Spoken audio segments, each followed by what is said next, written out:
Queridos irmãos e irmãs, estamos no terceiro domingo da Quaresma e este domingo que nós estamos iniciando com a celebração da primeira véspera, nós somos convidados, sobretudo pela Palavra de Deus, a tomar consciência do lugar que ocupa o Senhor nas nossas vidas. Nós escutamos na primeira leitura, na narrativa do Êxodo, a fala de que Deus coloca como um Deus que é ciumento, um Deus que não tolera infidelidade. Mas é estranho quando a gente escuta isto e depois a gente escuta este mesmo Deus dizendo que eu sou um Deus de misericórdia, né? Um Deus que é ciumento, mas ao mesmo tempo é um Deus de misericórdia. Muitas vezes a gente pensa que este ciúme é um ciúmes de que ele se coloca na nossa vida e nós temos que tê-lo como um Deus que nós temos que ter medo, um Deus que nós devemos respeitar por causa do seu poder, por causa da sua força, e esquecemos que é o contrário que nós devemos experimentar deste Deus, a misericórdia.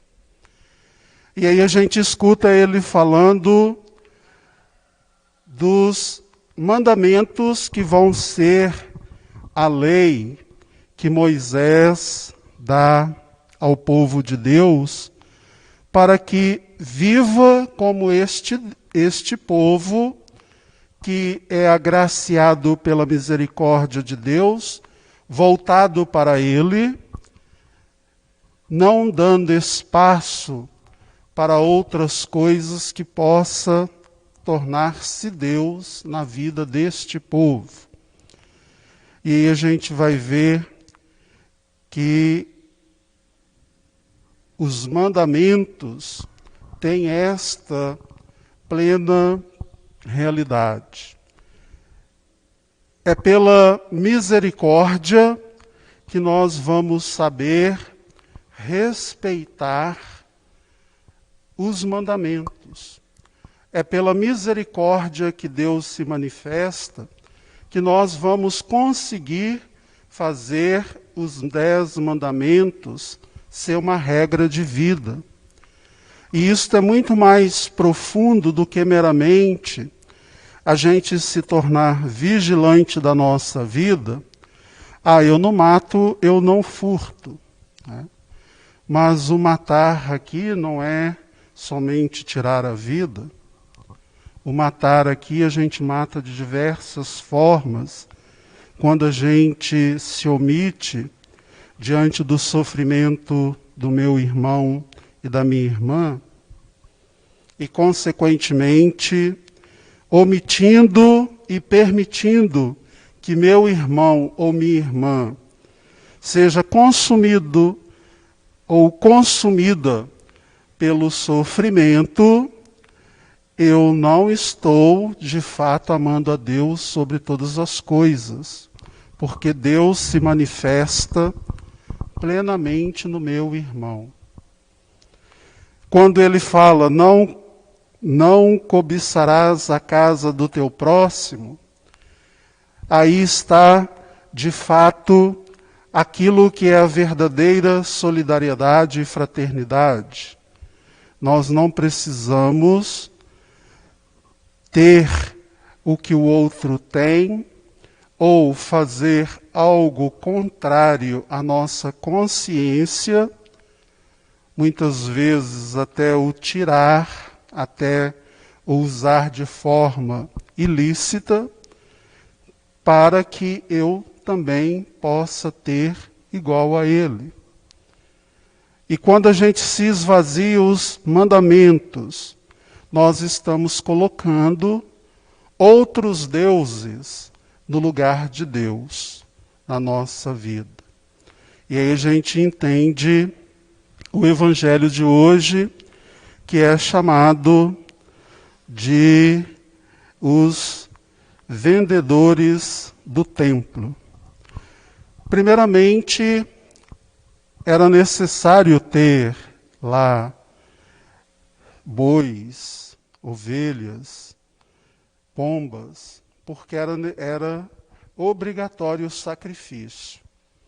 Só que isso se tornou de uma forma tão desregrada que perdeu o sentido de que aquilo que seria para o sacrifício deveria também ser sacrifício do outro para manter a minha necessidade.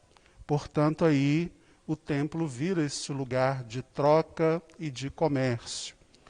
E mais uma vez, quando entra esta lógica, todos os mandamentos que acabamos de ouvir vai ser esvaziado de sentido. E por isso que Jesus toma esta atitude de voltar, ter a consciência de que o lugar para onde foi feito para o louvor, para a experiência com Deus, não fosse este lugar que levasse à injustiça e, sobretudo, à corrupção acontecer. E a gente muitas vezes vê isso dentro da nossa própria igreja, né? As pessoas que tiram proveito da situação da igreja, usa até o nome da igreja, tira proveito do lugar que está na igreja e vai, muitas vezes, prejudicando a comunidade. Como exemplos a gente tem por aí, né? E como que, quando o dinheiro se torna este Deus na nossa vida, como que ele nos cega com seu poder e com o seu brilho, a ponto de que nada mais é importante e tudo aquilo que se torna na minha relação, ela é dirigida, ela é orientada pelo lucro, pela vaidade de ter sempre mais. E este gesto de Jesus é para fazer com que, de fato, o templo voltasse a ser este lugar da experiência do encontrar com Deus. E encontrar com Deus e fazer a experiência de encontrá-lo, também fazer a mesma experiência na relação com o próximo. E depois, Jesus fala desta realidade da sua morte e da sua ressurreição, quando ele se diz que a destruição do templo poderia acontecer e que ele ergueria o templo em 3 dias. Ele está referindo claramente às consequências do que já estava em torno desta realidade dele colocar-se de frente com tudo aquilo que tornava a lei esvaziada do sentido a qual ela foi dada, que era a dignidade da pessoa, que era a dignidade da vida. E a gente vai ver que isso se tornou tão relativo que qualquer coisa que a pessoa não conseguisse cumprir para estar em dia com a lei, era sinal e era motivo para excluir a pessoa. E quando Jesus tem esta atitude de mostrar que tudo estava perdendo a verdadeira orientação para a qual havia sido erguido o templo. Ele já sabia das consequências que isso estava para acontecer, porque isto, quando acontece, já tem outros pressupostos acontecendo e que leva-se cada vez mais à inquietação das autoridades, porque Jesus mexia com o poder deles. E aí eles interpretam achando que ele ia julgar aquele templo no chão e reergueria em 3 dias, mas estava falando da sua própria morte, em consequência de ser este que veio em nome do Pai para tornar de fato a lei plenamente realizada. E aí a gente, nesse terceiro domingo, somos convidados a fazer esta revisão de vida, né? Quais são os deuses que nós estamos colocando na nossa vida? E lembrando que o Evangelho termina dizendo, né, Jesus não dava importância para o que falavam dele, né? Porque ele sabia e conhecia o homem na sua essência, na sua interioridade.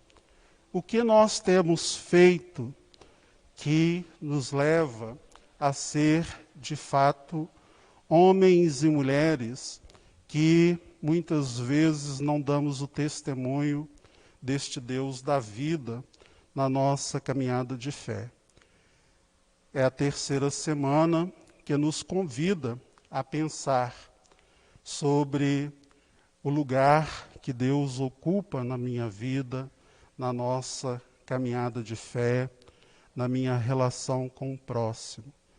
E aí, Paulo fala para nós que somente é a fé que nós temos em Cristo Jesus, que para uns é escândalo e para outros é insensatez, é que nós temos a nossa força para, de fato, respondermos aquilo que de Deus realmente tem como projeto para a nossa vida.